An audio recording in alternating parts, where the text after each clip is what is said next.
Perkenalkan, nama saya Jan Rizwan Rialdi Saragih dengan NPM 217530052, mata kuliah Sistem Basis Data Prodi Manajemen Informatika 2B dengan dosen pengampu Imam Asrowardi Eskom Mkom dengan proyek 1 Desain Basis Data dengan tema COVID-19. Dengan studi kasus perancangan basis data untuk tes COVID-19.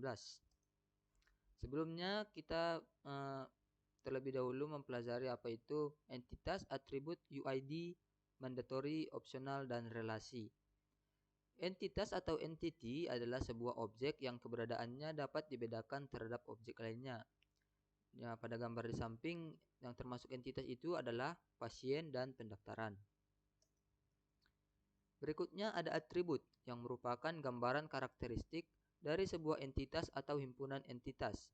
Nah, termasuk atribut di sini yaitu terdapat pada entitas pasien yaitu ID pasien, nama depan, nama belakang, umur, alamat, nomor telepon, dan pada entitas pendaftaran yaitu ID pendaftaran, nama pasien, dan biaya dan nomor antrian. Berikutnya ada UID yang merupakan atribut single yang menjadi pembeda dari atribut lain. Di sini UID-nya pada entitas pasien yaitu ada pada ID pasien yang merupakan dengan UID ini memiliki simbol hashtag atau tanda pagar, dan pada entitas pendaftaran ada UID-nya yaitu ID pendaftaran. Berikutnya ada mandatory yaitu merupakan sejumlah atribut yang ada pada suatu entitas yang harus berisi data dan tidak boleh kosong serta bersifat wajib. Yang termasuk mandatory pada entitas pasien yaitu ada ID pasien, nama depan, nama belakang, umur, alamat. Dan mandatory pada entitas pendaftaran itu ada ID pendaftaran, nama pasien, biaya, dan nomor antrian. Dan berikutnya itu ada opsional yang merupakan atribut bersifat pilihan. Di sini yang termasuk pada opsional ada pada entitas pasien pada nomor telepon. Kenapa nomor telepon? Karena di sini sudah ada alamat, jadi kita bisa menggunakan opsionalnya yaitu nomor telepon. Berikutnya ada relasi atau hubungan yang merupakan keterkaitan beberapa entitas yang satu dengan entitas yang lain.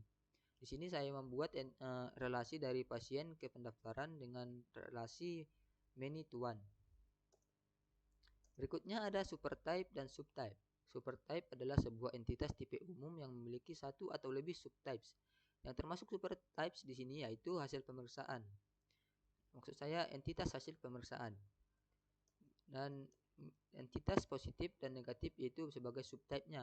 Yang dimana subtype adalah pengelompokan sebagian entitas instan dari suatu entitas tipe yang memiliki atribut yang berbeda dengan kelompok lainnya. Berikutnya ada art atau busur. Art adalah sebuah busur, simbol busur yang digunakan dalam model data untuk menunjukkan bahwa dua atau lebih hubungan yang saling eksklusif. Untuk contoh art busur ada pada gambar di bawah ini.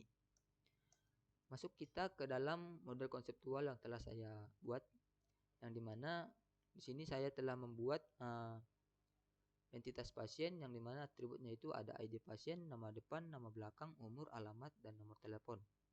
ID pasien ini berrelasi dengan tenaga medis dan entitas pendaftaran, di mana entitas tenaga medis itu memiliki atribut ID tenaga medis, nama tenaga medis, umur, alamat, nomor telepon.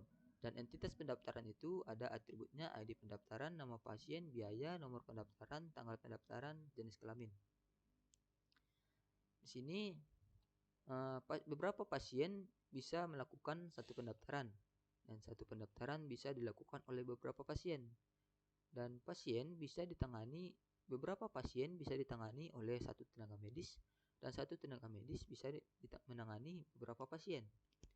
Di sini entitas pendaftaran berrelasi juga dengan entitas tenaga medis, yang dimana beberapa pendaftaran bisa ditangani oleh beberapa tenaga medis, dan beberapa tenaga medis bisa menangani beberapa pendaftaran. Di sini saya juga membuat relasi pendaftaran dengan pemeriksaan, yang dimana saya membuat itu mereka memiliki hubungan terlarang atau BART, yang dimana itu berfungsi untuk membedakan ID pendaftaran, yang dimana ID pendaftaran tersebut akan masuk secara otomatis ke dalam pemeriksaan entitas pemeriksaan tersebut. Dan entitas pemeriksaan juga berrelasi dengan metode pemeriksaan, yang dimana satu pemeriksaan dapat dilakukan oleh beberapa metode pemeriksaan, dan beberapa metode pemeriksaan bisa melakukan pemeriksaan tersebut. Pada metode pemeriksaan ini memiliki beberapa entitas yang yaitu PCR, rapid test antigen, dan rapid test antibody. Di sini saya membuat ARS atau busur, yang dimana ini mendefinisikan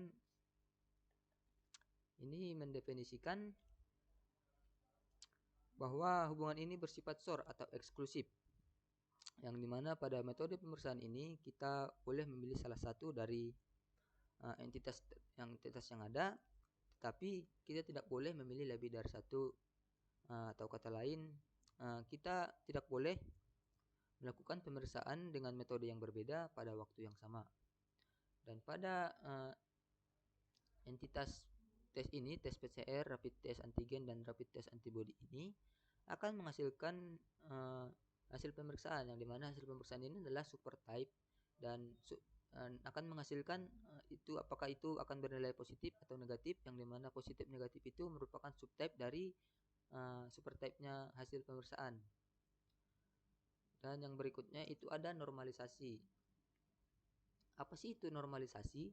Normalisasi adalah proses pengelompokan atribut data yang membentuk entitas sederhana, non-redundan, fleksibel, dan mudah beradaptasi, sehingga dapat dipastikan bahwa database yang dibuat berkualitas baik. Berikutnya ada normalisasi bentuk pertama atau 1NF. Suatu tabel dikatakan 1NF jika dan hanya jika setiap atribut dari data tersebut hanya memiliki data tunggal dalam satu baris. Untuk 1NF ada pada gambar di bawah ini. Berikutnya yaitu ada normalisasi bentuk kedua. Syarat 2NF adalah tidak diperkenankan adanya partial atau function dependency kepada primary key dalam sebuah tabel. Perlu kita tahu bahwa function dependency yaitu atribut yang bukan kunci atau non-key bergantung secara fungsionalitas terhadap primary key. Berikutnya ada normalisasi bentuk ketiga atau 3NF. Relasi 3NF adalah relasi yang memenuhi 1NF, 2NF, dan atribut yang bukan primary key tidak memiliki ketergantungan transitif pada primary key. Untuk bentuk 3NF ini ada pada gambar di bawah ini. Oke, segitu baiklah. Sekian hasil presentasi yang dapat saya lakukan atau yang bisa saya paparkan. Apabila ada kata-kata yang tidak berkenan atau kurang sopan, saya minta maaf. Akhir kata saya ucapkan terima kasih.